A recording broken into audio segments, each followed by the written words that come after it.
പിടിക്കണം പോകണം.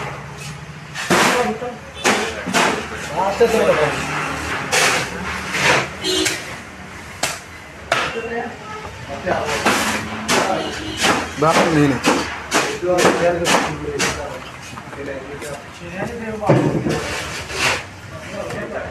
ഇതാണ് മീൻ. Sunday special Beypore fish. എവിടെ സനവാ ബേപ്പൂർ ഫിഷ് എവിടെ ഉണ്ടോ? നരിക്കുനി ബേപ്പൂർ ഫിഷ്. നരിക്കുനി ബേപ്പൂർ ഫിഷ്. കല്യാണം സൽക്കാരത്തിന് ബേപ്പൂർ ഫിഷിൽ കേട്ടോ. വലിയ ചൂണ്ട മീനാണ് കൊടുക്കുന്നത് കേട്ടോ. എത്രക്ക്? 780. എത്ര? 780.